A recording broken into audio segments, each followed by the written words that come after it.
Shalom. Renungan firman Tuhan pada hari ini diambil dari Injil Lukas pasal 16 ayat 1 sampai dengan ayatnya yang ke-9. Firman Tuhan berkata demikian. Perumpamaan tentang bendahara yang tidak jujur.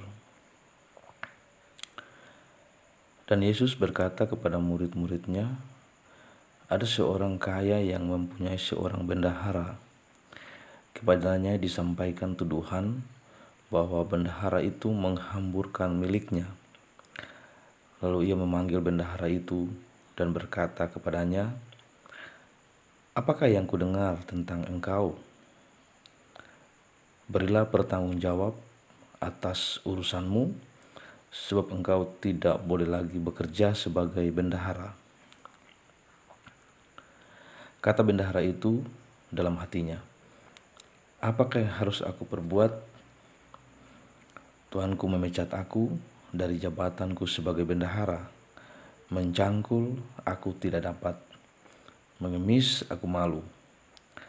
Aku tahu apa yang akan aku perbuat, supaya apabila aku dipecat dari jabatanku sebagai bendahara, ada orang yang akan menampung aku di rumah mereka.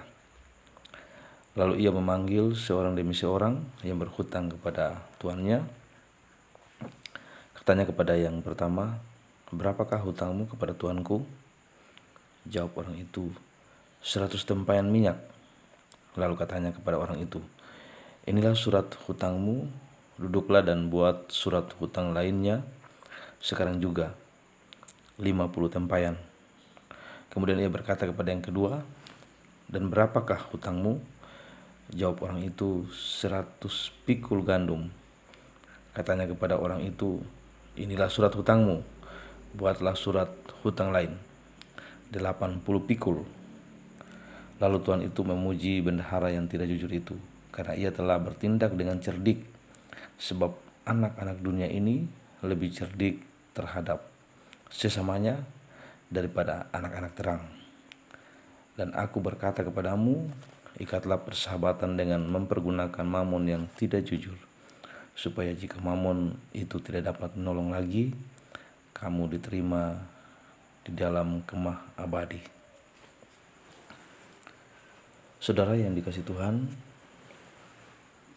tema pada renungan firman Tuhan saat ini berkata, menggunakan mamon untuk kemuliaan Tuhan. Apa itu mamon? Arti kata mamon adalah kata dari bahasa Aram yang artinya uang, bisa juga kekayaan, atau juga harta. Mamon mengacu kepada kekayaan dan semua harta duniawi yang dimiliki secara pribadi. Itu yang disebut dengan mamon. Perumpamaan ini adalah perumpamaan yang sulit untuk dijelaskan. Tetapi Yesus memberikan kunci jawabannya pada ayat yang ke-9. Ayat ke-9 adalah kesimpulan atau titik terang kita untuk dapat memahami perumpamaan ini. Saya akan bacakan ayat 9. Dan aku berkata kepadamu, ikatlah persahabatan dengan mempergunakan mamon yang tidak jujur, supaya jika mamon itu tidak dapat menolong lagi, kamu diterima dalam kemah abadi. Mamon yang tidak jujur tidak berarti kekayaan yang diperoleh dengan tidak benar.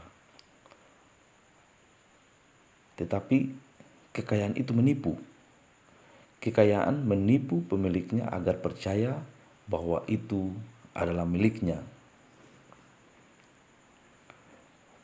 Saudara yang dikasihi Tuhan, perumpamaan yang dikatakan Yesus ini kepada murid-muridnya adalah tentang manajemen atau penata layanan harta milik, penata layanan kekayaan.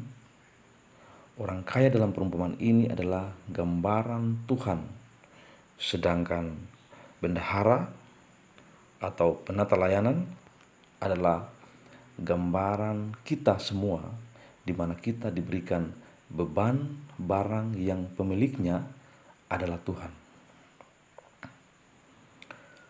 Perumpamaan ini mengajarkan kepada kita bagaimana menggunakan uang dan harta yang dipercayakan Tuhan kepada kita untuk dipakai dan digunakan untuk kemuliaan Tuhan. Saudaraku yang dikasihi Tuhan, kita harus memiliki kesadaran bahwa semua yang kita miliki adalah milik Tuhan dan Tuhan yang memberikan kepada kita. Sebagaimana tertulis dalam Ulangan 8 ayat 17-18 berkata demikian. Maka janganlah kau katakan dalam hatimu, kekuasaanku dan kekuatan tangankulah yang membuat aku memperoleh kekayaan ini.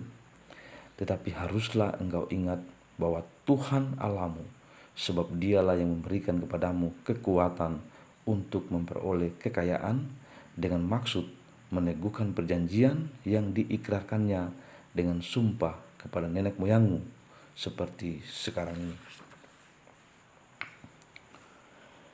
Diceritakan dalam perumpamaan ini bahwa bendahara atau penata layanan ini pada awalnya hamburkan harta milik tuannya. Tetapi pada akhirnya karena teguran dan ancaman untuk dipecat, untuk diberhentikan, maka dia melakukan segala urusan dengan bijaksana dan akhirnya dia dipuji oleh tuannya. Pujian Tuhan ini bukan karena kecurangannya, bukan karena ketidakjujurannya, tetapi dia memikirkan masa depan hidup yang akan datang. Tuhan menghubungkan tindakan bendahara atau pelayan yang tidak adil itu sebagai pelajaran kepada murid-muridnya bahwa mereka akan menggunakan uang dan harta benda mereka untuk dipakai bagi kemuliaan Tuhan. Saudaraku, semua manusia digambarkan sebagai penata layanan dari apa yang mereka miliki di dunia ini. Dan kita hanyalah penata layanan. Apapun yang kita miliki, itu adalah milik Tuhan. Kita hanya menggunakannya menurut petunjuk Tuhan dan untuk kemuliaannya. Sebagaimana tuduhan kepada bendahara itu, kita semua bertanggung jawab atas tuduhan yang sama. Kita harus memperbaiki cara kita dalam menangani uang dan segala yang kita miliki dengan pemikiran masa depan, karena Yesus menghubungkan cara menggunakan mamon dengan kemah abadi, yaitu tempat tinggal kekal, yaitu surga. Artinya kita harus menggunakan uang atau mamon untuk kekekalan. Saudara, dalam perumpamaan ini kita melihat Tuhan sebagai orang yang menyesal karena menemukan penata layanan yang salah. Ini mengajarkan kepada kita, jika salah dalam menata layani, maka kita akan dibebaskan dari penata layanan di dunia ini. Kematian akan datang dan akan memberhentikan kita dari penata layanan kita. Dan ketika penata layanan kita diambil dari kita, kita harus mempertanggungjawabkannya kepada Tuhan. Kita sebagai umat Allah, kita sebagai orang Kristen harus menyadari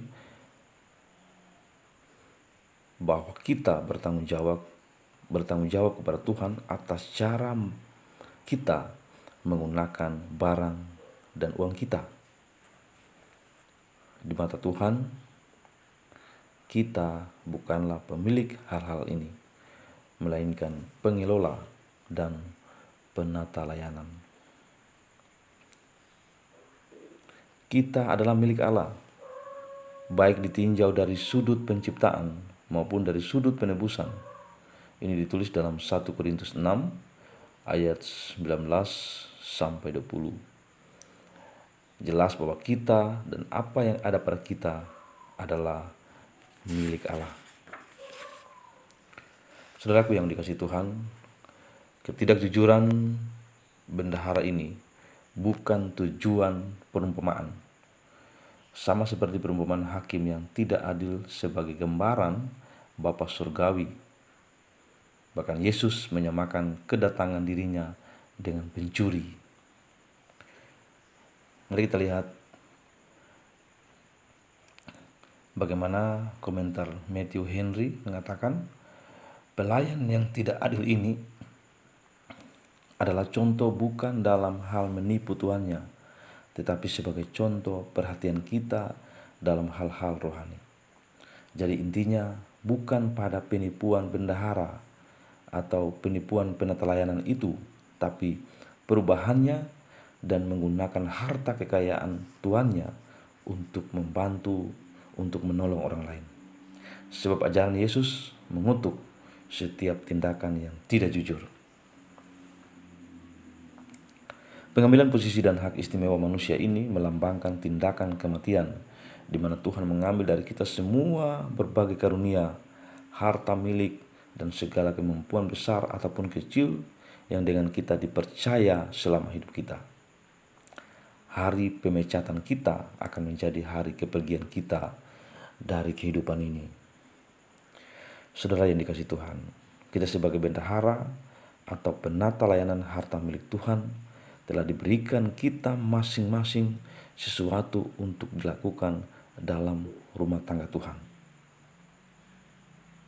Penggunaan uang kita dengan benar di dunia ini dengan motif yang benar akan bermanfaat bagi kita di dunia yang akan datang.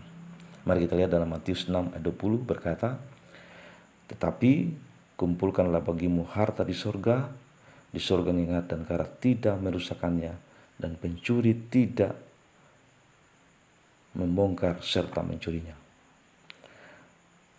Dalam 1 Timotius 6 ayat 18-19, peringatkanlah agar mereka itu berbuat baik, menjadi kaya dalam kebajikan, suka memberi dan membagi, dan dengan demikian mengumpulkan suatu harta sebagai dasar yang baik bagi dirinya di waktu yang akan datang untuk mencapai hidup yang sebenarnya. Segala sesuatu yang kita miliki hanyalah pinjaman dari Tuhan. Kita harus menggunakan uang untuk kekekalan. Saudaraku yang dikasihi Tuhan, kitab suci cukup banyak memberikan peringatan bahayanya uang atau mamon. Sebab mamon mempunyai daya tarik yang mengakibatkan kita mendapatkannya dengan cara yang tidak jujur atau dengan cara yang tidak benar. Mamon dapat membawa kita ke dalam dosa. Mamon menjanjikan kepuasan dan kebahagiaan. Ketika kita mencintainya, maka di situ juga kita berdosa. Namanya barang yang kita cintai pasti sulit untuk dimiliki orang lain. Saudara yang dikasihi Tuhan, perumpamaan ini hendaknya mengoreksi kita dan memotivasi kita bagaimana menggunakan kekayaan dan harta milik kita untuk Tuhan. Dikatakan bahwa kita harus mengikat persahabatan dengan menggunakan mamon. Artinya kita mengikat persahabatan dengan Allah, bukan dengan manusia, yaitu dengan menggunakan uang atau mamon secara benar dan bertanggung jawab kepada Tuhan. Misalnya, berikan persembahan untuk pembangunan gereja, untuk orang miskin, untuk penginjilan, dan lain-lain sebagainya. Penggunaan uang dengan benar, motivasi yang benar, akan bermanfaat bagi kita di dunia yang akan datang. Jika kita menggunakan uang dan harta kita dengan tujuan yang baik, Tuhan akan memberkati kita, dan sebaliknya, jika tidak kita gunakan dengan baik, maka Tuhan tidak memberkati kita seperti dalam firman-Nya. Amsal 11 ayat 24, ada yang menyebar harta tetapi bertambah kaya, ada yang menghemat secara luar biasa namun selalu berkekurangan. Saudara yang dikasihi Tuhan, perumpamaan tentang bendahara yang tidak jujur ini sungguh-sungguh menyadarkan kita bahwa semua apa yang ada pada kita, semua apa yang kita miliki, itu hanyalah milik Tuhan, hanyalah titipan Tuhan, dan kita harus menggunakan semuanya itu untuk kemuliaan Tuhan. Tuhan memberkati kita. Amin.